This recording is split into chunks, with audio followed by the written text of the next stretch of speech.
Taong 2000, may mag-amang dumating sa lalawigan ng Bulacan. Ang ama ay si Mang Romeo at ang nag-iisang anak naman nito ay si Miguel. Ang dalawa ay pawang nagmula sa malayong baryo na matatagpuan sa probinsya ng Samar. Sila ay estranghero sa naturang lugar sapagkat walang nakakakilala sa kanila at walang may alam kung sila ba ay may kamag-anak doon o kung ano ang naging dahilan ng kanilang paglipat. Nang makarating sa paupahang bahay, hindi maiwasan ni Miguel ang makaramdam ng saya. Tay, ito na po ang bagong simula ng buhay natin. Malayo sa dati nating probinsya. Malayo sa mga kamag-anak natin. At higit sa lahat, malayo na tayo sa mga taong mapanghusga. Parang sa todo ng pananalita mo ay mukhang masayang-masaya ka. Aba, oo naman po, Tay. Nga pala, sa tingin niyo po ba magiging mabuti na ang kalagayan natin dito? Sana anak, yan lang naman ang palagi kong dasal. Yung hindi na tayo masundan ng nakaraan natin. Masyado na tayong maraming napagdaanan. Bugbog na rin tayo sa mga pagsubok. Sana magtagal na tayo dito. Hayaan mo, Tay. Sisiguraduhin kong magiging maayos ng buhay natin dito. Maghahanap ako ng magandang trabaho para hindi nyo na po kailangan pa magbenta sa labas o kaya ng kung ano-ano sa bangketa. Kaya dito na lamang po kayo sa bahay. Ako na po magiging bahala sa lahat. Kaya mo ba? Oo naman, Tay. Ako pa ba? Kayang-kaya ko naman na maging mabait at marunong din naman ako makisama kahit papano. Kaya kayo, relax lang kayo dito sa bahay para di ka na ma-stress sa pakikisalamuha sa ibang tao. Ay, salamat naman kung ganon, anak. Sa tuwing nakikisalamuha kasi ako, hindi nila maiwasan na ako'y husgahan. Dahil doon, nadadamay ka pa na wala namang ginagawang masama. Kahit papano, kung nandito lamang tayo sa loob ng bahay, ay tayo lamang ang makakatikim ng luto ko. Kapag kasi may ibang tao, ay naghihinala sila, nagchichismisan, at sa huli, nahuhusgahan pa tayo. Hindi ko naman sila masisi pero ang masakit kasi doon, laging nahahantong sa desisyon na kailangan ulit nating lumayo. Yun nga po eh. Mas mainam nang tayo-tayo na lang ang titikim at makakakain ng pagkain natin. Isa pa, tayo lang naman po ang nakakaintindi. Matapos makapag-usap, nagsimula na nga mag-ayos at maglinis ng bahay ang mag-ama. Habang ginagawa yon, hindi nila maiwasan na muling tanawin ang mga nangyari sa nakaraan, pati na ang mga huli nilang tinirhan. Tama ang ama ni Miguel na si Mang Romeo na lagi silang hinuhusgahan lalo na sa mga lutong pagkain ng matanda. Sa mga nakaraan kasi nilang tinirhan, ito ang gawain at pansamantalang hanap buhay ni Mang Romeo upang makatulong sa pang-araw-araw nilang pamumuhay. Ang madalas niyang tinitinda sa bangketa ay mga kakanin, pang-almusal at panghapunan gaya ng mga ulam. Marunong naman siya magluto, ngunit ang kadalasang reklamo ng mga bumibili at nakakatikim, walang lasa ang kanyang mga tindang pagkain. Hindi yon itinatanggi na matanda pero hindi niya rin maaaring sabihin kung bakit. Ang lagi niyang sagot, lagyan na lamang nila ng ibang pampalasa gaya ng asin. Dahil doon, nahusgahan si Mang Romeo at ang laging bansag sa kanya ay tinderong aswang. Hindi naman nagkakamali ang husga ng mga tao sa kanila dahil totoong aswang ang kanilang lahing pinagmulan. Hindi niya magawang lagyan ng asin at iba pang pampalasa ang kanyang niluluto dahil sumpa sa kanya ang asin, lalong-lalo na ang bawang. Gustuhin man niyang ihinto na lang sana ang kanyang negosyo, ay hindi naman niya magawa. Marami kasi silang utang na di pa nababayaran at kulang na kulang ang pera nila upang ipanggastos sa kanilang pang-araw-araw na pangangailangan. Kaya nga maski nagiging tampulan sila ng tukso at kahit maraming tao ang nagrereklamo ay tuloy pa rin siya sa kanyang ginagawa. Yun nga lang, gaya ng mga unang pangyayari ay hinahamak siya at gusto siyang patayin kasama ang anak niyang si Miguel. Dahil doon, humantong sila sa desisyon na muling umalis at lumuwas na malayo sa kanilang probinsya. Sa ngayon, dito sila napadpad sa lalawigan ng Bulacan at ang naipong pera noon ang ginagamit para sa kanilang pagsisimula. Matapos ang lahat ng gawain, Napagpasyahan ni Miguel na sandaling lumabas upang makabili ng kanilang makakain. Dahil walang mahanap na palengke, dumiretso na lamang siya sa isang tindahan na pagmamay-ari ng matandang may-ari din ng bahay na kanilang inuupahan. Ito ay si Aling Nena na nakasalubong lang din ng mag-ama habang sila ay naghahanap ng matitirhan. Aling Nena, pabili po ako ng 2 balot ng tinapay at kape po. Oh, tanghaling tapat na. Magkakape pa kayo. Nakakain na ba kayo? Teka, may sobra sa mga niluto ko. Kukunin ko lang saglit, iho, ha? Sandali lang. Ay naku, wag na po kayo mag-abala. Ayos na po kami sa kape. Salamat na lamang ho. Nakakahiya po eh. Naku, hindi uso ang hiya-hiya dito, iho. Sige na, diyan ka lamang at hintayin mo ako. Hindi na ito napigilan ni Miguel dahil dumiretso na ang mabait na matanda sa kusina upang kunin ang mga ulam na ibibigay sa binata. Nang makabalik, iniabot yun sa kanya. Dahil ayaw namang ipahiya ni Miguel ang matanda, ay tinanggap niya ang pagkain, maski alam niyang di ito pwede sa kanila. Kaya pilit ang kanyang naging ngiti. Salamat po, Aling Nena. Pero bibili pa rin po ako ng tinapay at kape para po pang merienda na lang namin mamayang hapon. Sige. Kumusta naman kayo doon? Ayos na ba kayo? Komportable naman ba kayo? Opo, medyo marami-rami pa po ang liligpitin at aayusin. Pero komportable naman po si tatay. O siya, kung may kailangan pa kayo sabihan niyo lang ako, ha? Nandito lamang ako lagi sa tindahan. Salamat po. Heto po ang bayad ko. Oh, heto ang tinapay at kape. Salamat po. Sige po, alis na po ako. Sandali lang pala, iho. Nais ko lang sabihin na pagdating sa bayan ay hindi naman ako mahigpit. Kung walang pambayad kada buwan, ayos lang basta bayaran kapag mayroon na. Ang kailangan lang talaga natin laging bayaran ay ang tubig at ilaw dahil baka maputulan tayo. Buwanan din kasi ang pagbabayad doon. Salamat po dahil tamang-tama rin po kasi wala pa po akong nahahanap na trabaho. Baka nga po maliit ang bayad namin sa bahay. Pero wag po kayong mag-alala, hindi po kami magiging sakit sa ulo ninyo. Naghahanap ka ng trabaho? Teka, ano ba ang kaya mong trabaho? Marami akong alam at marami akong kakilala. Baka pwede kitang ipasok para hindi ka na mahirapan pa sa paghahanap. Wala, talaga po? Nakakahiya naman po. Ito naman, sadyang mahiyain. Gusto ko lang makatulong sa inyo mag-ama. Alam ko kasi yung pakiramdam na bagong lipat. Kung di mo na itatanong, nung kabataan ko madalas din kami magpalipat-lipat ng tahanan. Mga NPA kasi kami. NPA po? No permanent address. Oo, ano ba ang kaya mong trabaho? Kaya mo ba magluto, construction o kargador? Sabihin mo, iho. Naku, marami po akong alam at kayang trabaho. Kaya ko pong magbuhat, maglinis, mag-ayos ng garden. Yung construction po, kaya ko po yun. At saka... Construction? Nako, tamang-tama lang pala ang paghahanap mo kasi may bagong bukas na project ang asawa ko. Hindi naman gaanong kalayo rito kaya pwede ka doon. Uwian naman siya kaya pwede kang sumabay. Hayaan mo at sasabihin ko sa asawa ko, ha? Mamaya. Naku, maraming salamat po, Aling Nena. Napakabait niyo po talaga.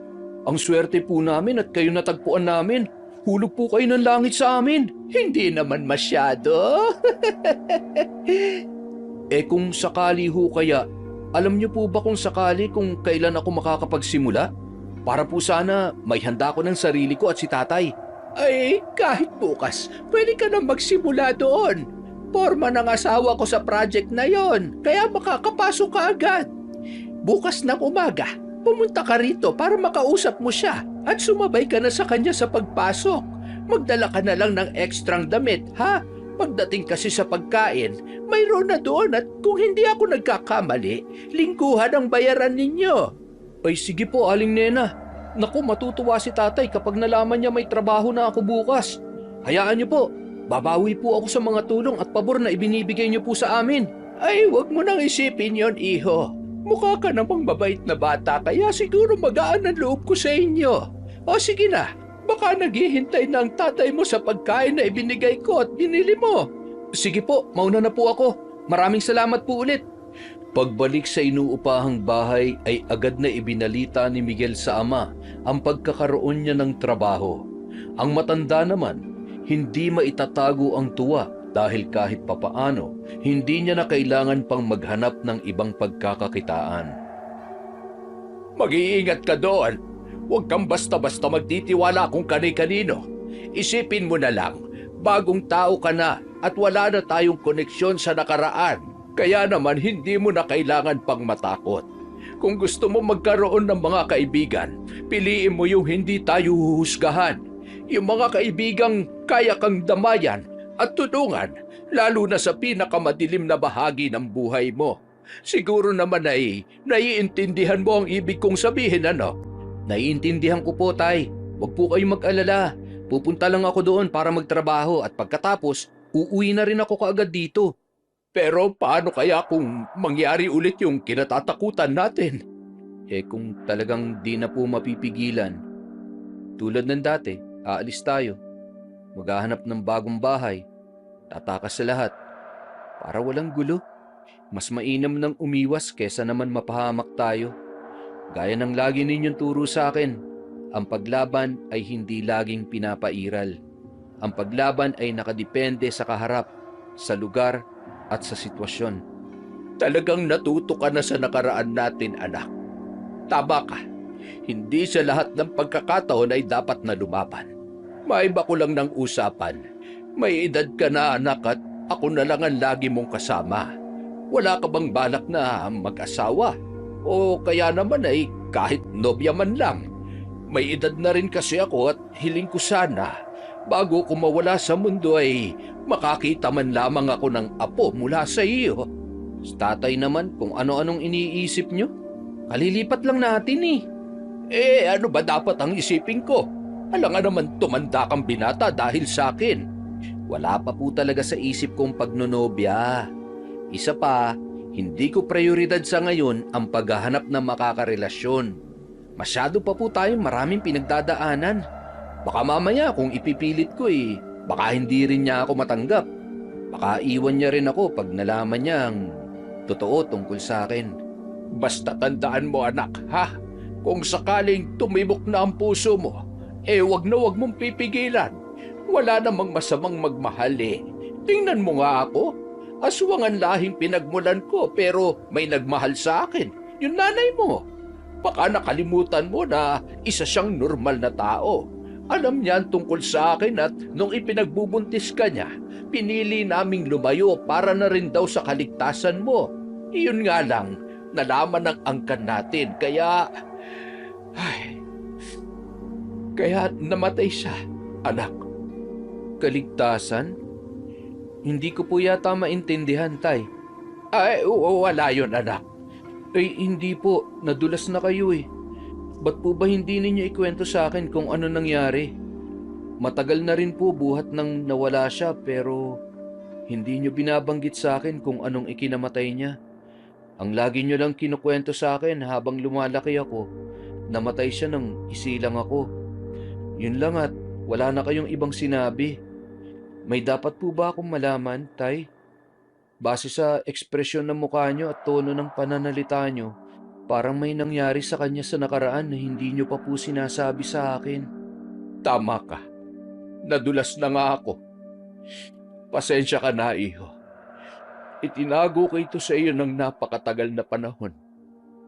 Akala ko talaga madadala ko na ang sikretong ito hanggang sa aking hukay. Totoo nga ang sabi nila, walang lihim na hindi mabubunyag. Sige po, makikinig po ako. Huwag ka sanang magagalit kung malalaman mo na mula sa lahi natin ang pumatay sa iyong ina. Pinatay siya ng aswang, anak. Ano? Pinatay siya ng kalahi natin? Pero bakit? Bakit nila yung ginawa? Isinalaysay ni Mang Romeo sa anak ang nangyari sa nakaraan at ang tunay na dahilan ng pagkamatay ng kanyang asawa. Higit 30 taon na ang nakararaan nang makilala ni Mang Romeo ang babaeng nagpatibok sa kanyang puso, si Aling Elisa. Ang ginang noon ay naglalabas sa malawak na sapa at nang minsang mapadpad si Mang Romeo doon, nahulog agad ang loob niya rito dahil sa angkin nitong kagandahan. Nang mga sandali ring yon ay naghahanap ng makakaing karne ng hayop ang lalaki na dadalhin sa kanilang tribo. Kaya naman sa araw-araw niyang paghahanap ay araw-araw niya ring nasisilayan ang dalaga. Isang araw, sinubukan niya itong kausapin at nakipagkilala siya. Hindi naman siya ipinahiya ni Elisa. Naging magkaibigan sila at palaging nagtatagpo sa may ilog. Masaya sila kapag magkasama hanggang sa tuluyan ng nahulog ang loob nila sa isa't isa. Sila ay naging magnobyo at sa paglipas ng mga araw ay lalong lumago ang kanilang pagmamahalan hanggang sa tuluyan ng ibinigay ni Elisa ang sarili sa kanyang nobyo. At doon na lamang ipinagtapat sa kanya ni Mang Romeo ang kanyang tunay na katauhan. Noong una ay labis na nabigla si Elisa, ngunit dahil sa kabutihang taglay at sa matinding pagmamahal niya para sa kanyang nobyo ay natanggap niya kung ano o kung sino paman si Mang Romeo. Lihim silang nagpakasal at doon pa lamang ipinakilala ng lalaki ang kanyang asawa sa kanyang mga katribo. Naging maayos naman ang naging unang pag-uusap nila kasama ang mga kamag-anak ng lalaki. Subalit nang malaman nilang tao si Elisa at walang dugong aswang ay doon nagsimula ang problema. Nagkaroon ng bulungan sa paligid at ang dating masaya nilang muka ay nag-iba. Hindi na naging komportable si Elisa sa naging pagtitig sa kanya ng mga kasamahan ng kanyang nobyo. Nag-init din ang kanyang pakiramdam ng mga oras na yon. Mahal, pwede ba kitang makausap ng ikaw lang? Oo naman. Bakit? May problema ba? Pasensya ka na, mahal, pero parang di maganda ang pakiramdam ko sa mga kalahi mo. Mukhang ayaw nila sa akin. Uy, hindi ah. Talagang ganyan lang sila makipag-usap sa tao. Gusto ka nila. Hindi, Romeo. Nagkakamali ka. Hindi nila ako gusto. Alam ko yon. Ramdam ko. Eh anong gusto mong gawin ko? Umalis na tayo dito. Magpakalayo-layo na lang tayo. Tayong dalawa saka itong anak natin. Eh kung yan ang gusto mo, gagawin natin. Para hindi ka na masyado nag-iisip ng matindi. Makakasama sa iyo yan. Salamat. Salamat at pinagbigyan mo ako. Walang problema. Ikaw na ngayon ang mundo ko, mahal. Kaya lahat ay gagawin ko, maging masaya ka lang. Dahil sa ginawa nilang pag-alis sa lugar ng tribo, nagalit ang buong angkan ng mga aswang sa mag-asawa. Ipinahanap nila ang dalawa. Lumipas ang maraming araw at buwan nang malapit ng manganak ang kanyang asawa ay doon naman sila natagpuan ng mga aswang. Kung hindi nagkakamali si Mang Romeo, hating gabi noon nang biglang umiyak at nagsisigaw ang kanyang asawa dahil sa manganganak na ito. Kabilugan din ng buwan ng mga sandaling yon at alam ni Mang Romeo na kasabay ng panganganak ng asawa niya ay ang pagdating ng isang panganib. Nang mailabas na ang bata ay siya namang pagkalampag ng bubungan ng tahanan na kanilang kinaroroonan. Kasabay noon ay ang mga pagkaluskos sa bawat dingding at ang mga nakakakilabot na pag-ungol. Mas lumalakas yon lalo na kapag umiiyak ang kasisilang palang nasanggol na si Miguel. Kahit nang hihina pa ang ginang, pinilit nitong tumayo upang makatakas sila. Sa paglabas nila ng pinto ay siya namang paghabol ng mga aswang. Sa bandang huli, upang hindi sila masundan, nagpanggap ang ginang na hawak-hawak nito ang anak at pinatakas niya naman ang aswang na si Romeo, kung saan nasa bisig nito ang totoong sanggol. Bago lumisan, nakita pa ni Mang Romeo kung paano paslangin ng mga aswang ang walang kalaban-laban na asawa niyang si Elisa. Mula noon, hindi na rin nagbalik ang matanda sa angkan at pinilit na mamuhay kasama ang anak niyang si Miguel. Sa paglipas ng mga araw, pilitin niya mang iwasan ang pagkatao ay hinahabol pa rin siya nito. Ginagawa niya pa rin ang mga gawaing pang-aswang at lahat ng bawal sa kanila noon ay bawal pa rin sa kanya hanggang ngayon. Lahat din ng karunungang mayroon siya ay ipinasa niya sa kanyang nag-iisang anak. Matapos maisalaysay ng ama ang lahat, hindi maiwasan ni Miguel ang pag-iyak. Sa loob ng mahabang panahon, ngayon niya lang nalaman na isang aswang din pala na kalahi nila ang pumatay sa kanyang ina. Bakit po? Hindi ko matanggap na kailangan niya magsakripisyo para sa akin. Na kailangan siyang mamatay para mabuhay ako. Bakit? Ano ba mayroon sa akin at gustong-gusto kong makuha ng angkan? Ano ba talaga ang totoo, Tay?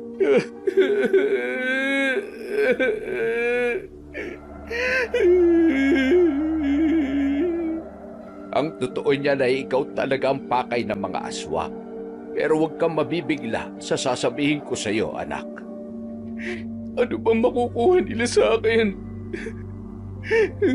Hindi ka lamang basta kalahating tao at kalahating aswang, anak. Ang tulad mo at ang dugo mo ang itinuturing na pinaka-nakakatakot na lahi sa ating angkan. Anong sinasabi niyo, Tay? Paano po nangyari yun? Ipinagbabawal sa amin noon na makipagrelasyon at makipagtalik sa isang pangkaraniwang tao.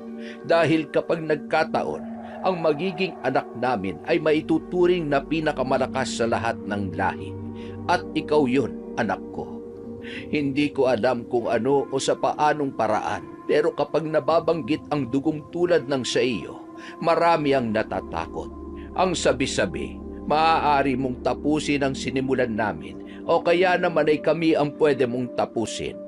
Hindi ko na nabanggit noon sa iyo ang mga bagay na ito dahil wala na rin akong sapat na impormasyon. Pero anak, sana ay hindi yun maging daan upang gumanti ka dahil sa pagkamatay ng iyong ina. Mas masarap mabuhay ng tahimik, anak. Huwag po kayong mag-alala. Hindi ko gagawin ang bagay na yun. Siguro, masama lang ang loob ko ngayon pero tama po kayo. Tama kayo na dapat piliin ko pa rin ang katahimikan at kapayapaan. Hindi ako maghihiganti at malabang mangyari na ako ang tatapos sa lahi ninyo. Salamat naman kung ganoon, anak. Natutuwa akong marinig yan mula sa iyo.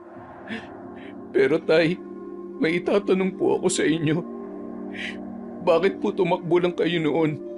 Ba't di kayo lumaban o ipinagtanggol man ng sinanay?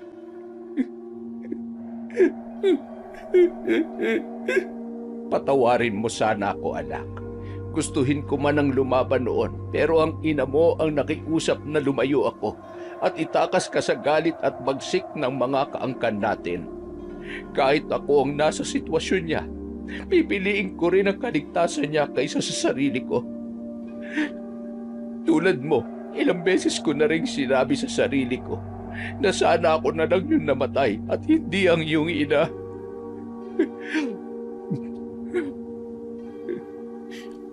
Huwag niyo na pong pansinin yun. Nasagot na po yung tanong ko kaya ayos na.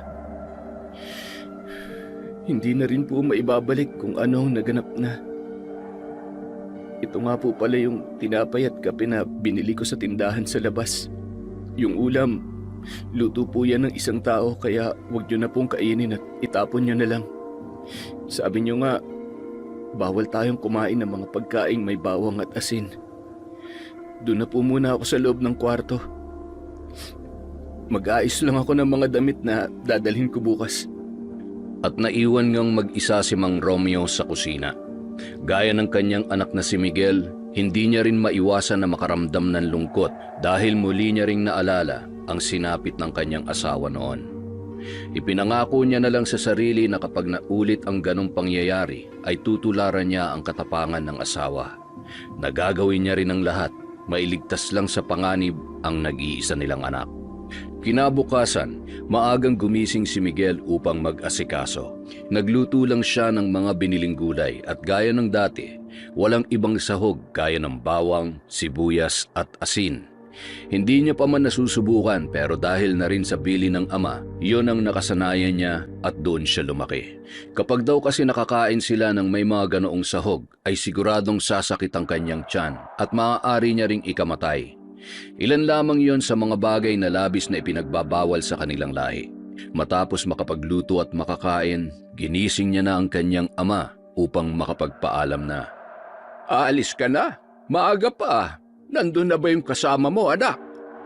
Mas mainam na rin pong maaga, Tay, dahil nakakahiya naman kung malilate ako. Unang araw ko po, kaya kailangan kong ipakita na seryoso ako sa trabahong papasukin ko. O sige, mag-iingat ka ron, ha? Nasabi ko na rin ang dapat masabi, kaya naman hindi na ako mag-aalala pa sa'yo. Alam kong alam mo na kung ano ang dapat mong gawin. Sige po, pero Tay, bago ko umalis, may gusto lang akong sabihin. Pagkatapos kasi natin mag-usap kahapon, napag-isip-isip ko na po ang lahat. Siguro, tama nga ang inay sa naging desisyon niya. Ayaw ko pong baliwalain yon dahil namatay siya para lang sa kaligtasan ko.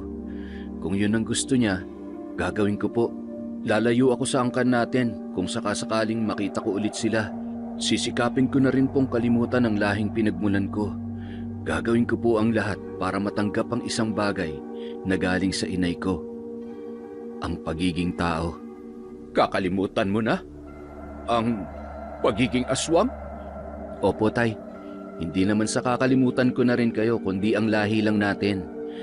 Ayaw ko na pong sundan ng yapak ng mga nilalang na pumaslang sa ina ko. Siguro naman, dahil sa ako ay may lahing tao, ay magagawa ko naman po yun, di ba? Siguro, masasanay ko rin ang sarili kong yakapin ang isang bagay na pinagmulan ko. Hindi ko alam ang sagot sa mga tanong at iniisip mo, anak. Wala pa akong nakakaengkwentro na gumawa niyan, pero kung sa tingin mo ay kaya mo, hindi na kita pipigilan pa. Basta, tandaan mo lang ang mga aral at karunungang itinuro ko, ang mga bawal at hindi, ang mga gawain at tradisyon. Kung aalisin mo man yon, huwag mong biglain dahil baka magaya ka sa akin.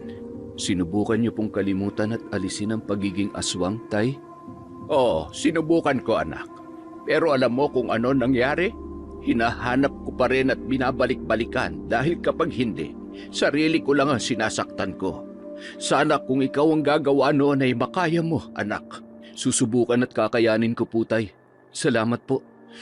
Mauna na po ako. Kung may kailangan po kayo, nandyan lang sa malapit ang tindahan ni Aling Nena. Pwede po kayong mangutang doon at ako na lang ang magbabayad. Basta, wag na po muna kayong didiskarte para hindi na rin tayo mapahamak at mahusgahan. Ako na po munang bahala sa lahat, Tay. At nagpatuloy na nga si Miguel. Nang makapunta sa tindahan ni Aling Nena, doon na nito nakilala ang asawa ng ginang na si Mang Kanor. Nakapag-usap sila ng ilang minuto at matapos yun, diretso na ngang isinama ang binata sa project na pinagtatrabahuhan ng lalaki. Pagkarating doon ay agad na ipinaliwanag ng lalaki ang kanyang mga gagawin.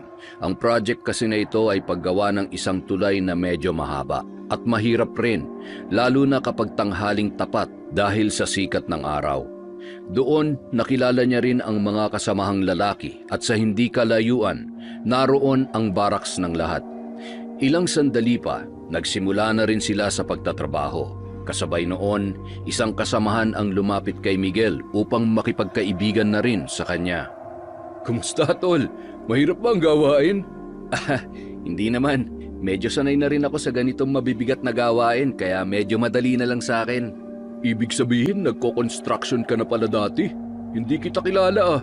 Marami na kasi ako napasukan at napuntahang project pero kailanman ay hindi pa kita nakita.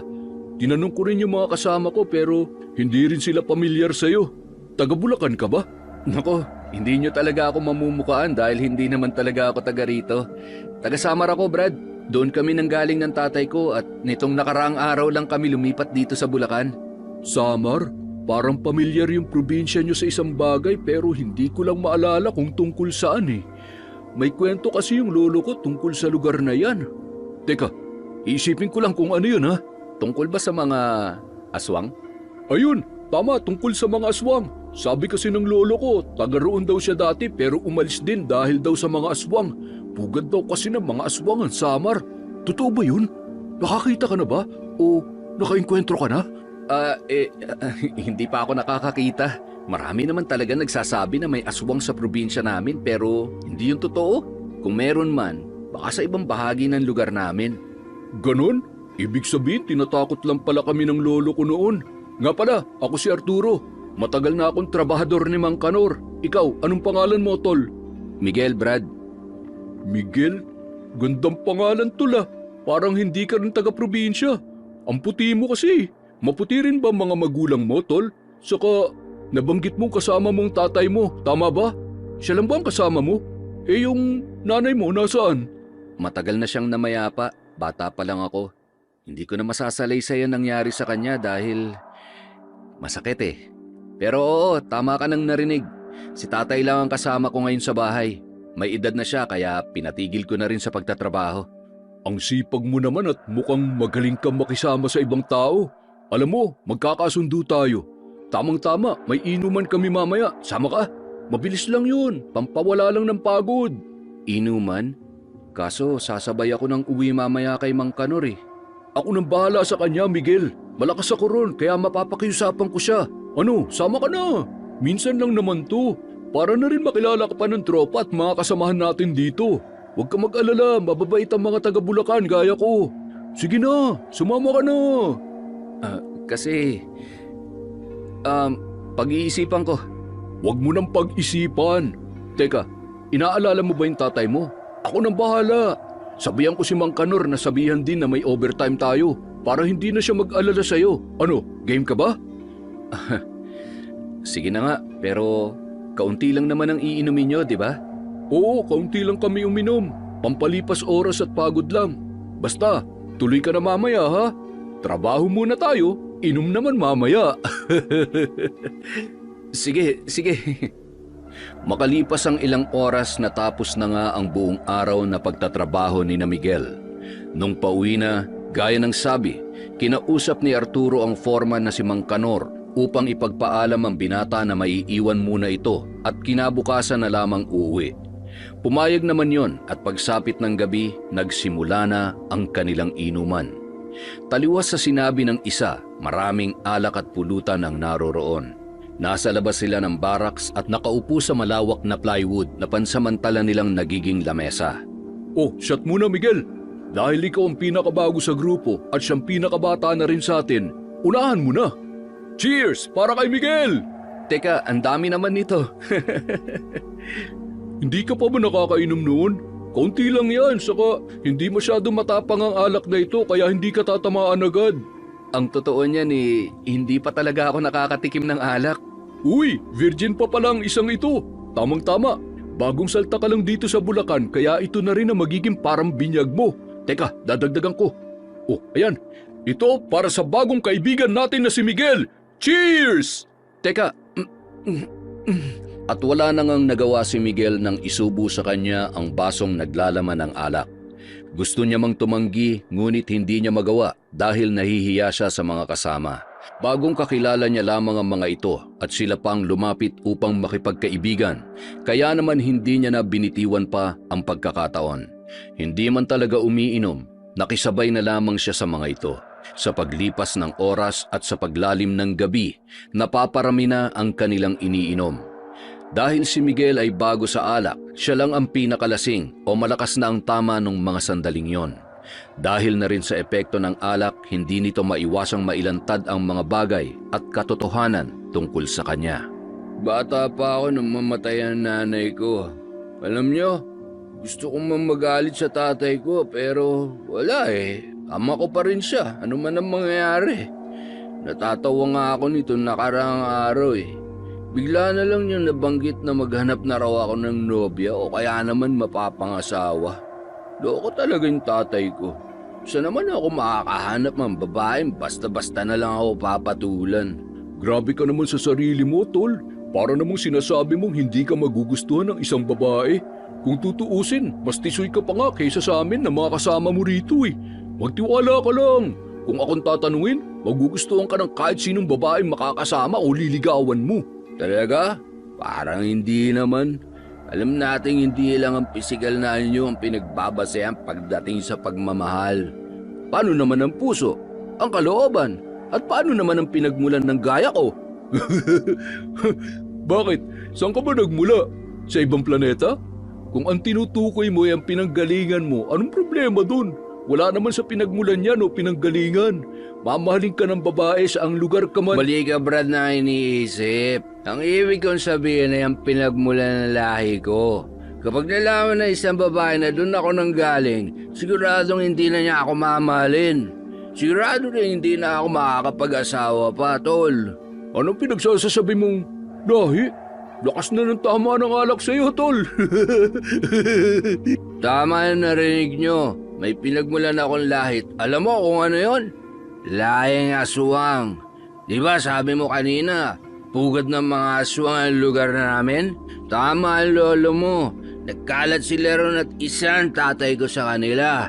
Sabi pa nga niya, tao daw ang nanay ko at namatay dahil din sa mga aswang. Pero huwag kayong mag-alala, hindi naman kami nangangain ng tao.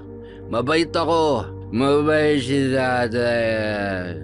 At hindi na nga naituloy ng binata ang sasabihin dahil bumagsak na at napahiga na ito sa lamesang nasa harapan niya dahil sa labis na kalasingan. Maya-maya, tuluyan na yun nakatulog at naiwan doon si Arturo kasama ang iba pang mga lalaki na gaya nito. Natulala dahil sa mga tinuran ni Miguel. Hindi nila alam kung nagsasabi ba ito ng totoo o nagbibiro lamang. Pero alam nila sa tinagal-tagal na nilang nag-iinom, iba talaga ang nagiging epekto ng alak. Hindi pagsisinungaling ang nagiging dulot nito, kundi pagiging totoo pa nga sa sarili. Habang walang malay ang isa, tinipon ni Arturo sa hindi kalayuan ang kanilang mga kasama para sa isang plano. Sa tingin ko, nagsasabi ng totoo yung bagong salta sa atin. Nung una ko siya makita, malakas na ang kutob ko may kakaiba sa kanya. Siguro, nagpapanggap lang siya na mabait pero sa huli, mananakit din yan at baka mamaya maging pagkain pa tayo. Mulat na ako sa mga aswang dahil sa lolo ko, kaya malakas ang kutob kong naghahanap lang yan na makakaing tao kasama ang ama niya. Ngayon, ganitong gagawin natin. Makikisama tayo sa kanya. Aalamin natin ang totoo at kapag tama ang sinabi niya at hinala ko, sasabihin natin sa lahat ang katotohanan. Yun ang gagawin natin bago pa sila mambiktima dito sa Bulacan. Bukod dun, may isa pa akong plano para mapalabas natin ang pagiging aswang niya. Sana lang, naging malinaw sa inyong plano natin, ha? Tumango ang mga kasama ni Arturo. Bago nga siya tuluyang pumasok sa loob ng barracks ay napangiti pa siya ng may halong kasamaan habang mahimbing na natutulog ang binata. Tila ba sinasabi ng mga mata nito na ibubunyag niya ang isang lihim na magpapabagsak kay Miguel. Kinabukasan, balik na sila sa dating gawian. Masakit pa man ang ulo, pinipilit pa rin ni Miguel na magtrabaho. Gaya kahapon, kasama niya sa isang lugar ang inaakalang kaibigan na si Arturo. Parang ang sama ng pakiramdam mo ngayon, ah. Lakas nang naging tama ng alak sa'yo, tol. Oo nga eh. Alam mo, wala na rin ako masyadong maalala kagabi. Ano bang mga napag-usapan natin? May mga bagay ba akong nabanggit at nasabi sa inyo? May ilan, gaya ng dalawa na lang kayo ng ama mo na magkasama dahil sabi mo, bata ka pa lang ay namatay na ang nanay mo. Doon lang umikot ang kwento mo eh. Bukod dun, wala ka na masyado nasabi sa amin kasi nakatulog ka na rin dahil sa sobrang kalasingan. Ganun ba? Mabuti na rin yun kesa naging madaldal pa ako kung ano-ano pa masabi ko. Bakit? May iba ka pa bang gustong ikwento sa amin? Sayang nga eh. Tinulugan mo kami kaagad. Gusto mo, inuman ulit tayo mamaya? Sa susunod na lang muna siguro ako. Kailangan ko munang umuwi dahil baka hinahanap na ako ng tatay ko eh. Mag-aalala kasi yun. Sayang naman. Pero tama ka naman, Miguel. Baka nga mag-alalang tatay mo. Mukhang mabait siyang tao ah. Sana balang araw ay makilala ko siya at makausap. Gusto kong makakwentuhan ng taong nagpalaki sa'yo. Naku, mabait talaga si tatay.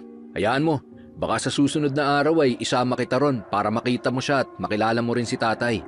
Ayun, aasahan ko yan ha. Teka, di ba siya rin na nagsabi na mag-asawa ka na? Nakwento mo kasi kagabi yun.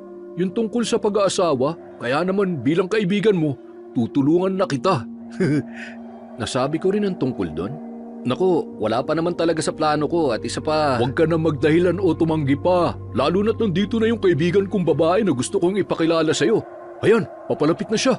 Nasaan? Ang ganda niya. Sa paglapit nga ng babae ay hindi maiwasan ni Miguel na mamangha dahil sa angking ganda nito. Tila sa lahat ng mga babaeng nasilayan niya ay ito lamang ang kaaya-aya sa kanyang paningin. Miguel, ito nga pala si Katrina. Matagal ko na siyang kaibigan.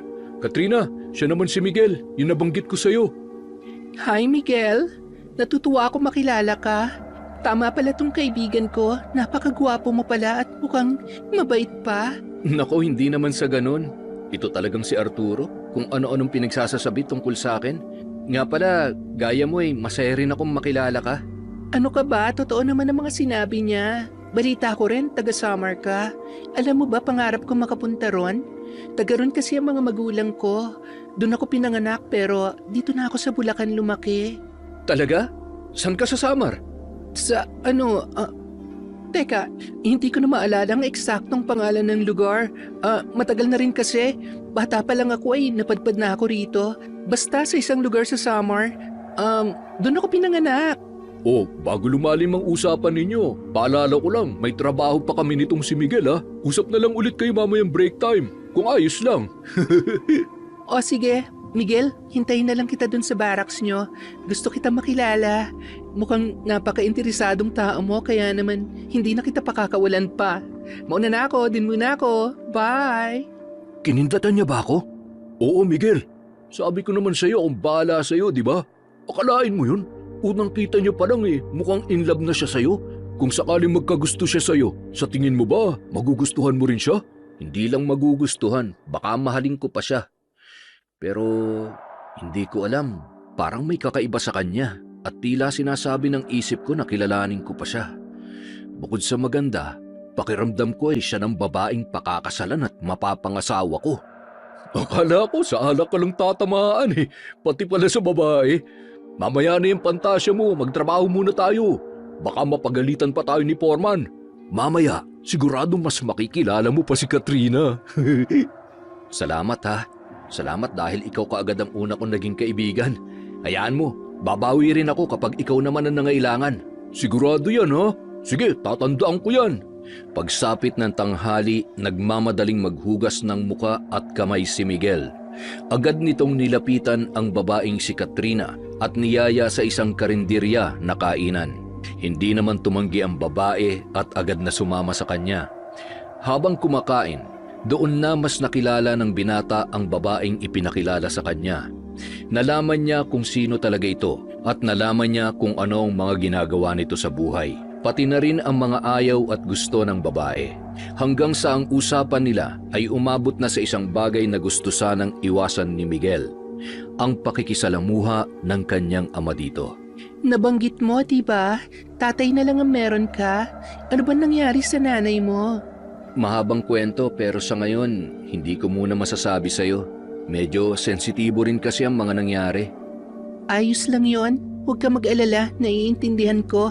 Kung hindi mo pa kaya makwento sa akin, kahit sa mga susunod na araw na lang. Sa mga susunod na araw? Ibig sabihin, hindi lang ito magiging pagkikita natin? Masusundan pa? Oo. Bakit? Ayaw mo na ba akong makita? Ay hindi sa ganun.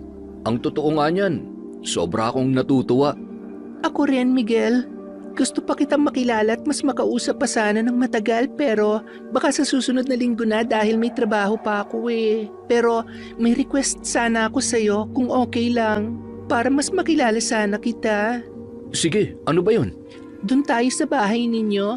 Gusto kong malaman kung saan ka nakatira at gusto ko rin makilala ang tatay mo para, alam mo na, maipaalam mo na rin sa kanya. Pagkatapos nun, sa susunod na linggo, sa bahay naman kita dadalhin. Ano sa tingin mo? Sige, wala namang problema doon. Sa susunod na linggo, di ba? Kakausapin ko si tatay at kapag pumayag siya, isasama kita. Bakit mo pa siya kakausapin? Masyado ba siyang strikto? Kung alanganin, ayos lang naman na wag na muna. Naiintindihan ko naman yon. Siguro, masyado lang ako natutuwa at excited na mas makilala ka pa, Miguel. Ay hindi, kakausapin ko talaga si tatay. Pumayag man siya o hindi, ipapakilala kita sa kanya. Saka, papayag yun. Matagal na rin niyang pangarap na Pangarap? Anong pangarap niya, Miguel? Wala. Ibig kong sabihin, sige, tuloy tayo sa susunod na linggo. Sige, promise yan ha? Mauna na muna ako. Sabihan ko na lang si Arturo kung pupunta na ako. Magkapit-bahay lang naman kami niyan eh. Sige, bye! Sa lumipas ngang mga araw ay hindi na maialis sa mukha ni Miguel ang labis na tuwa. Mula nang makilala nito si Katrina ay palagi na lang maganda ang nagiging araw niya. Napansin na rin yon ng kanyang ama na si Mang Romeo, kaya naman hindi na ito nag-atubili pang tanungin ang anak tungkol sa bagay na nagpapasaya sa kanya. Ilang araw na yung saya at tuwa sa mukha mo ah. Hulaan ko, may nagpatibok na ng puso mo ano? Sino yan? Mukhang may ipapakilala ka na sa akin ah. Tamang-tama po na nabuksan niyo ang usaping yan. May nakilala ako nitong nakaraang araw. Kaibigan siya ng kaibigan kong si Arturo. Si Katrina po, Tay. Katrina, napakagandang pangalan ah. Mukhang maganda rin ang babaeng yan. Base na rin sa ningning ng mga mata mo habang nagsasalita ka. Hindi lang po siya maganda, Tay. Mukhang mabait pa po. Saka, yun din po palang ipagpapaalam ko. Gusto niya po kasing pumunta rito para mas makilala pa ako. At makilala na rin daw po kayo. Talaga? Pati ako? Teka, hindi ba masyadong mabilis ang mga pangyayari? Anak, sigurado ka na bang siya ang babaeng magugustuhan mo? Anak, hindi naman kita pinipigilan pero napag-isipan mo na ba ito ng mabuti? Opo, Tay. Syempre naman po. Isa pa, siya lang ang katangi-tanging babae na nagpatibok ng puso ko. Parang sa inyo ni nanay noon. Di ba nung una mo siyang makita nahulog na agad ang loob mo sa kanya? Tay, ganun na ganun po nararamdaman ko nang una ko masilayan si Katrina. May kakaiba sa kanya at para bang nakikita ko ng sarili kong... Alam niyo na, mapapangasawa siya. Ay, kitang-kita ko nga. Hindi lang basta nahulog ang loob mo. Mahal mo na yata siya. Oo, sige. Pwede mo siyang dalhin dito pero kailangan planuhin mo ito, ha? Kailangan mong iayon sa isang tao ang mga pakikitungo na gagawin mo at gagawin ko. Ay, teka, kailan ba yan? Pumapayag na po kayo? Salamat po! Bale, sa susunod na linggo, Tay. Bukod sa kanya, kasama ko rin ang kaibigan kong si Arturo. Matutuwa po kayo sa kanila. Mababait po silang mga kaibigan, Tay. Ay, sige. Pero sana huwag mong kakalimutan kung ano tayo, ha? Huwag magpapadala sa sobrang tuwa dahil minsan may mga bagay tayong hindi napapansin at bigla nagdudulot ng hindi maganda. Pero sana hindi na mangyari yun. Sana anak, ito na ang kasiyahang hinahanap mo. Sana nga po, Tay. Lalo tuloy ako na-excite na may isama siya rito. Paglipas ng ilang araw ay naghanda na nga si Miguel kasama ang kanyang ama para sa darating nilang mga bisita. Nang makapaglinis at makapag-ayos, sinundo na ng binata ang babae kasama ang kaibigan nitong si Arturo. Linggo rin ng araw na yon. Kakasahod lang kaya't may sapat siyang pera upang maasikaso ang mga ito. Si Mang Romeo naman, nang makaalis ang anak ay nagsimula ng magluto ng masasarap na ulam at putahe. Pero sa pagkakataong yon, nilagyan niya ng sapat na lasa ang mga pagkain upang hindi magtaka ang kanilang bisita. Hindi niya na lang ito tinikman at tinansya na lamang ang lasa. Paglipas pa ng ilang oras, saktong pagkatapos niya maghanda ng mga pagkain, ay dumating na nga ang anak kasama ang dalawa. Oh, nandito na pala kayo. Tay, siya nga po pala si Katrina at siya naman po si Arturo. Katrina, Arturo, siya nga pala si Tatay Romeo. Magandang hapon po sa inyo, Mang Romeo. Ikinagagalak ko po kayo makilala. Arturo po, kaibigan at kasamahan itong si Miguel doon sa pinagtatrabahuhan niya. Ako naman po si Katrina, kaibigan po ako ni Arturo at kaibigan na rin po ni Miguel. Masaya rin po ako makilala kayo, Tay. Ako rin, masaya akong makilala kayo. Matagal na rin kasing walang mga kaibigan itong anak kong si Miguel. Kaya natutuwa akong may dinala na rin siyang bisita sa wakas. Tamang-tama lang din ang dating nyo dahil katatapos ko lamang magluto. Ay mabuti pa doon na tayo sa lamesa magkwentuhan at kumain. Ayun, nagugutom na rin po ako, Mang Romeo. Eksakto. Ayos. Nang makaupo ang dalawa kasama ang mag-ama, hindi nila maiwasan na magkatinginan. Tila ang bawat isa ay may kanya-kanyang iniisip at mga bagay na gustong itanong at sabihin, ngunit tinatago na lamang nila sa mga sarili. Noong mga sandaling yon, matapos manalangin ni Mang Romeo, ay kitang-kita sa mukha ni na Katrina at Arturo ang labis na pagtataka. Tinititigan nila ang matanda at sa tuwing ito ay susulyap sa kanila ay bigla silang ngingiti upang hindi ito magtaka o maghinala.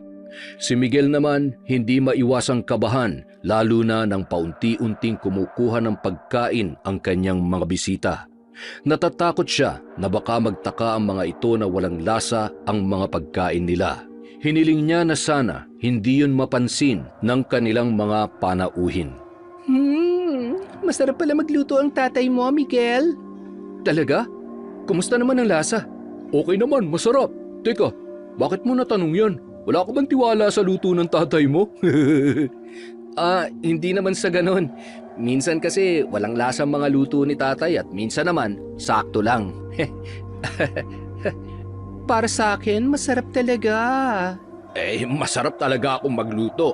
Mapagbiro lang itong si Miguel. Minsan wala lang talagang gana yan kaya't hindi napapansin ang lasa ng mga luto ko. Nga pala, may gagawin lang ako sandali sa kusina, ha? Kumain na kayo dyan. Tapusin ko lang yon. Hindi po kayo kakain, Mang Romeo? Sayang, gusto pa naman namin kayong makausap at makakwentuhan. Mamaya na lang, pagkatapos ninyong kumain. Ihahanda ko lang din yung panghimagas at doon na lamang tayo mag-usap. Miguel, samahan mo muna sila sa lamesa, ha? Tatapusin ko lang yung dapat kong tapusin. Sige po, tay. Nang magpunta nga sa kusina ang matanda ay nagsimula na nga magkwentuhan ang tatlo. Tinanong ng mga yon kung mahiyain ba ang tatay ni Miguel. Sagot naman ni Miguel, ganun daw kasi ang tatay niya, hindi masyadong nakikisabay sa pagkain sa ibang tao. Sa pagdadahilan niyang yon, hindi na rin maiwasan ng dalawa na magtaka sa kanya dahil pati siya hindi rin sumasabay sa pagkain. Teka, bakit hindi mo rin kami sinasabayang kumain? Maniwala ka, masarap ang luto ng tatay mo. Ayaw mo man lang bantikman? Busog pa kasi ako kayo na lang muna. Makita lang kayong kumakain, masayang masaya na ako. Di nga. Nung papunta tayo rito, tinanong kita kung kumain ka na. Sabi mo hindi pa, kaya inaasahan kung sasabayan mo kami sa pagkain. Sige na, sabayan mo na kami. Marami-rami itong niluto ng tatay mo. Sayang naman at baka hindi namin maubos dahil kami lang ang kumakain. Busog pa talaga ako At saka... Kumain ka na, Miguel. Kahit para na lang sa akin. Tama si Arturo, nakakahiya kung kami lang ang kakain. Teka, buti pa sandukan na kita ng kanin at ulam. Ayan, kumain ka na. Bahala ka, magtatampo ko niyan. Hindi mo na ako makikita. Sa pag-angat ng kutsarang may kanin at ulam, hindi maiwasan ni Miguel ang kabahan at makaramdam ng takot. Takot na baka sa paglunok niya ay makaramdam siya ng sakit at mahalata yun ng mga kasamang nakatingin sa kanya at hinihintay siyang kumain. Ngunit nang matikman ang pagkain ay nagtaka siya at natuwa rin dahil natikman niya ang lasa nito. Malayo sa kanyang nakasanayan. Muli siyang sumubo at nang matikman ulit, lumapad na ang ngiti sa kanyang mga labi. Nakangiti man, nagtataka pa rin siya kung bakit wala siyang nararamdamang kakaiba, lalo na't may asin at bawang ang kanyang mga kinakain. Inisip niya na lamang na baka hindi siya tinatablan dahil may dugo siyang tao. Kung noon niya pa ito nalaman, sana'y hindi siya nagtitiis sa mga pagkain na walang lasa. Nang sandali rin siyang lumingon sa kusina, gaya niya ay nakita niya ang ama na nagtataka rin. Nakakunot ang noo nito at ilang sandali ay muling bumalik sa kanyang ginagawa. Sa mga nakalipas na oras, naging normal naman ang kanilang pag-uusap. Nagbago lang ang ihip ng hangin nang muling buksan ni Arturo ang usapan tungkol sa mga aswang. Sa pagkakataong yon, sa isip niya ay gusto niyang mahuli ang totoong pagkatao ng mag-ama. Maiba po tayo. Naniniwala po ba kayo sa aswang? Bakit mo naman biglang naitanong yan, iho? Nakwento ko rin po kasi kay Miguel ang karanasan ng lolo ko sa Samar.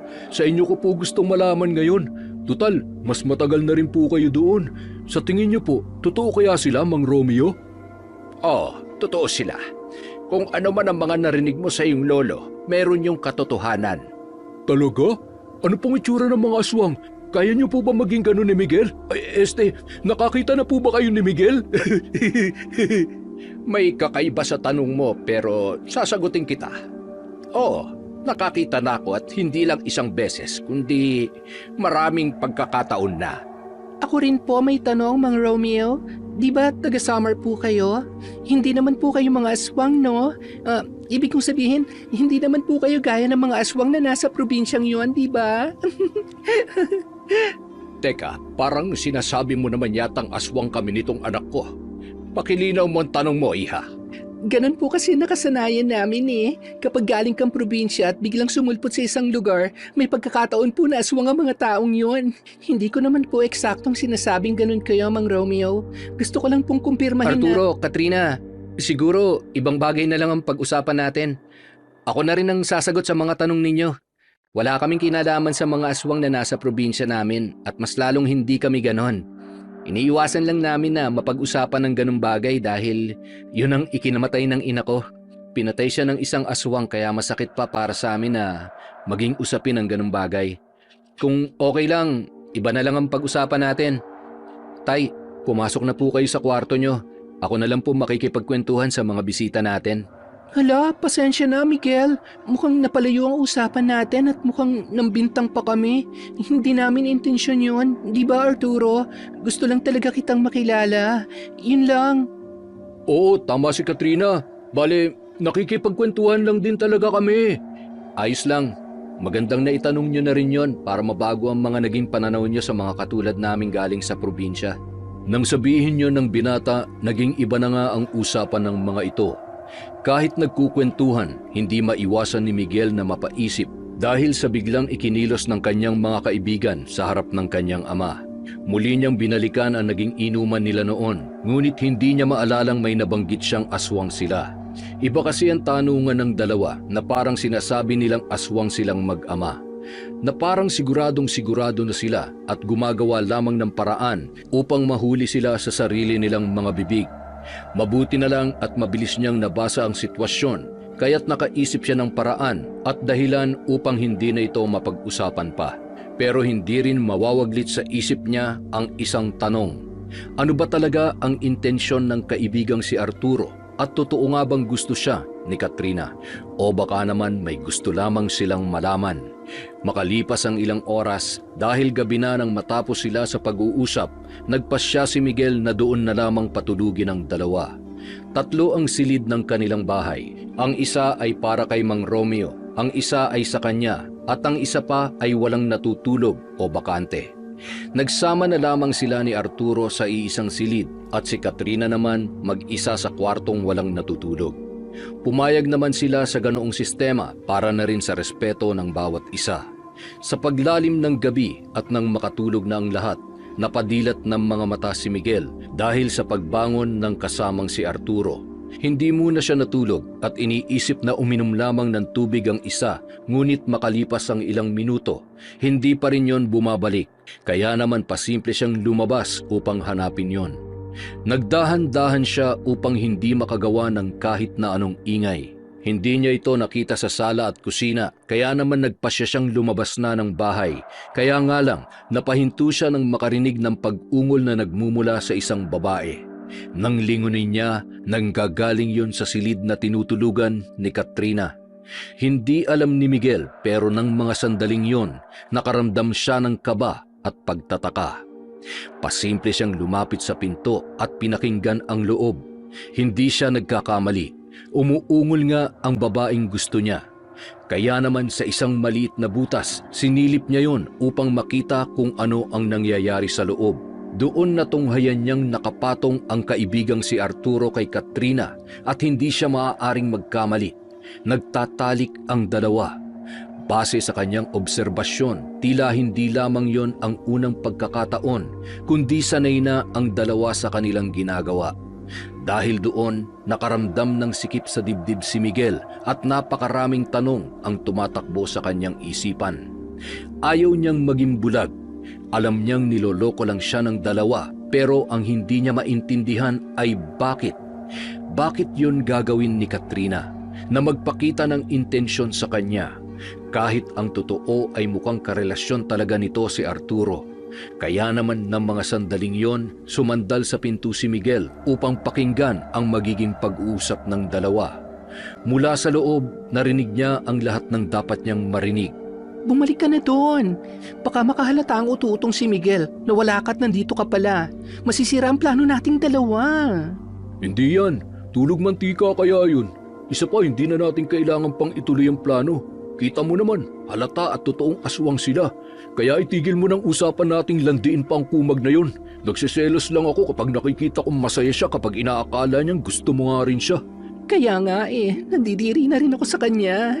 Tama palang sinabi mo, aswang ang mag-amang yun. Napansin ko nung ayaw nilang kumain, lalo na yung tatay niya. Pakiramdam ko kapag kumain yan, lalabas ang pagiging aswang nila. Shh! Hinaan mo lang yung tawa mo. Baka marinig nila at magising sila. Pero tama ka, sa tingin ko lalabas ang pagiging aswang ng mga yon kapag kumain ng may bawang at asin. Nagtataka lang ako kay Miguel, bakit hindi siya nakaramdam ng kahit ano? Di ba, pasimple ka naglagay ng pangontra sa aswang sa pagkain? Bakit ganun? Hindi siya tinablan. Nagtataka nga rin ako Naisip ko nga baka ampun siya. Pero base naman sa mga kwento mo, yun ang sabi niya, diba? Lumaki talaga siya sa tatay niya. Hayaan mo, lalasingin ko ulit yan para magsabi na yan ng iba pang impormasyon. Sa ngayon, wag mo na siyang kausapin ha. Pag uwi natin bukas, huwag ka nang babalik at magpakita pa sa kanya ha. Nasasaktan ako Ako nang bahala sa lahat. Baka mamaya, kainin ka pa ng aswang na yun. Ay, may naisip na akong bansag sa kanya. Ano yun? Utu-utong aswang ng summer. Nang sabihin niyo ni Katrina ay napatawa na rin ang talagang nobyo nitong si Arturo. Matapos ang kanilang pag-uusap, mabilis na bumalik si Miguel sa silid at sa pagdating ni Arturo ay nagtulog-tulugan na lamang siya. Kahit nakapikit, nararamdaman niyang pinagtatawanan siya ng inaakalang kaibigan na si Arturo. Kinabukasan, maagang nagpaalam ang dalawa at sinabing mauuna na sila dahil may trabaho pa silang aasikasuhin. Tumango na lamang si Miguel at hindi na masyadong umimik sa dalawa. Nang araw ding yun, hindi muna pumasok ang binata sa trabaho at maghapong nag-iiyak sa loob ng kanyang silid. Pinaghalong sakit, pagtataka at tampo ang kanyang naramdaman. Bukod doon, pakiramdam niya rin na talagang trinaydor siya. Pinakalma niya ang sarili at inisip na lamang nalilipas din ang lahat ng yon. Sa mga sumunod na araw, naging malamig na ang pakikisama ng binata kay Arturo pati na rin sa iba niyang mga katrabaho. Dahil doon, hindi maiwasan ng iba na magalit sa kanya at kinwestiyon ang pagbabago ng kanyang ugali. Ano nangyari, Miguel? Bakit parang hindi mo na kami masyadong pinapansin? Teka, binasted ka ba ni Katrina? Hindi ko na rin kasi masyadong nakikita yun Wala akong ganang makipag-usap ngayon, Arturo. Marami pa tayong mga gagawin at hahabulin sa construction. Sabi ni Foreman, dapat matapos natin ang lahat bago magbuwan ng Agosto. Dahil hanggang doon na lamang ang kontrata natin. Sus, maniwala ka naman kay Foreman. Malakas ako doon, kaya hindi mo na kailangan magmadali. Pero yung totoo, kumusta na kayo ni Katrina, ha? Bakit mo tinatanong ang isang bagay na alam mo na ang sagot? Wala ka bang utak? Mag-isip ka nga. Nagmumukha kang tanga, Arturo. Anong sinabi mo? Tanga ko? Ayusin mo yung pananalita mo, ha? Maayos ako nagtatanong dahil bigla kang hindi umiimik pagkatapos. Bakit? May mali ba sa mga sinabi, tanong at naging sagot ko sa'yo? Totoo naman Alam mo kung bakit hindi ko na nakikita pa si Katrina, yung nobya mo. Teka, paano? Oo, alam ko na. Hindi mo na kailangan magpanggap pa sa akin.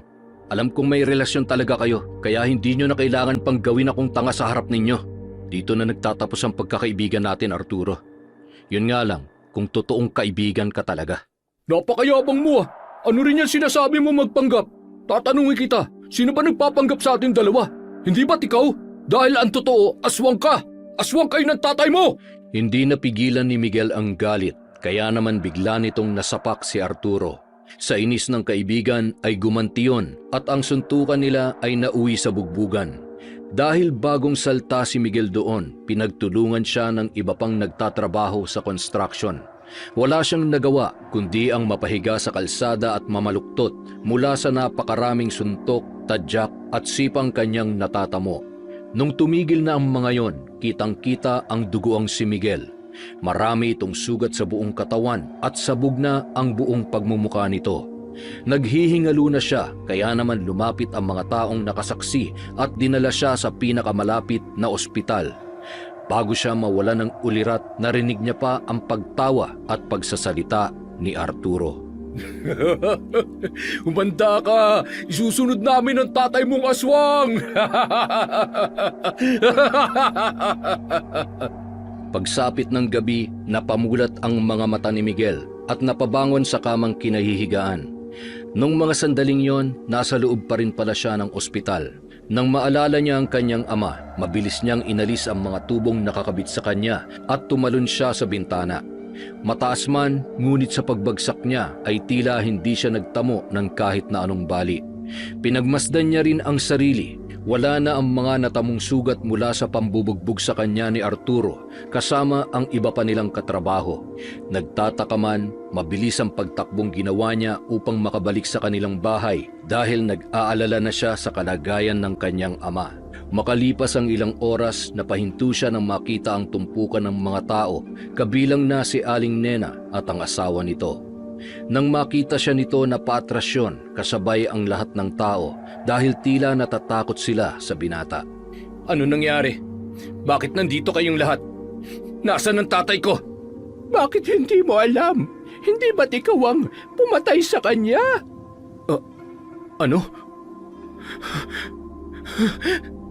Sa labis na pagtataka, mabilis na naglakad si Miguel patungo sa loob ng kanilang bahay. Sa pagdaan niya ay siya namang pag-iwas ng mga tao na tila mayroon siyang nakakahawang sakit. Nang makapasok, nanlaki at naluha ang kanyang mga mata sa kanyang nasaksihan. Naroon ang amang si Mang Romeo, nakahandusay at wala ng buhay. Nang lapitan niya, nakita niya ang hiwa nito sa leeg at butas sa tiyan at dibdib, kung saan tila sapilitang nilabas ang laman loob nito kasama ang puso. Dahil doon, nanginginig na napaluhod si Miguel habang pinagmamasdan ang bangkay ng kanyang ama. Sa galit, sumigaw siya ng napakalakas at tinanong ang mga naroroon kung sino ang may kagagawan noon. Sino may gawa nito? Bakit niyo pinatay ang ama kong wala namang ginawang kasalanan? Sino? Sinong pumatay sa kanya? Ngunit imbis na pagtugon, bulong-bulungan lamang ang narinig ni Miguel sa mga yon. Karamihan sa sinasabi ng mga ito, siya ang pumatay sa sarili niyang ama. Dahil doon, tumayo siya at isa-isang tinitigan ang mga tao na labis ang naging takot sa kanya. Bakit parang itinatanggi mo ang ginawa mo sa sarili mong ama, iho? Ikaw ang nakitang pumatay sa kanya. Bakit hindi mo matanggap? Bakit ko papatayin ang sarili kong ama, Aling Nena? Kilala niyo ako. Alam niyong hindi ko magagawa yun. Abay, malay ko sa'yo. Isa pa, hindi kita lubos na kilala. Isang linggo pa lang kayong nakatira sa pinauupahan kong bahay. Pagkatapos malalaman ko, aswang pala kayo ng tatay mo. Ang malala pa nun, pinatay mo siya para hindi mabunyag ang lihim mo. Anong pinagsasasabi niyo? Saan niyo nakukuha mga salitang binibitawan ninyo? Sa amin, Miguel. Sa amin ang mga katrabaho natin na saksi sa tunay mong pagkatao. Arturo, walang hiya ka! Hindi kita mapapatawad, napakahayop! Sige, subukan mo! Sasaktan muli ako, susuntukin, at pagtatangka ang kainin. Sige, ilabas mo ang totoong ikaw para makita ng lahat ang pagiging aswang mo. Para malaman din nila na nagsasabi ako ng totoo na ikaw mismo ang pumatay sa sarili mong ama. Sa mga binitawang salita ni Arturo, napuno ng galit si Miguel, lalo na nang makita niyang ngumiti ito. Alam at nararamdaman niyang ito mismo, kasama ang mga katrabaho, ang pumatay sa walang kalaban-laban niyang ama. Magsasalita na sanang muli si Arturo, ngunit napahinto siya at napatitig kay Miguel nang yumuko yun.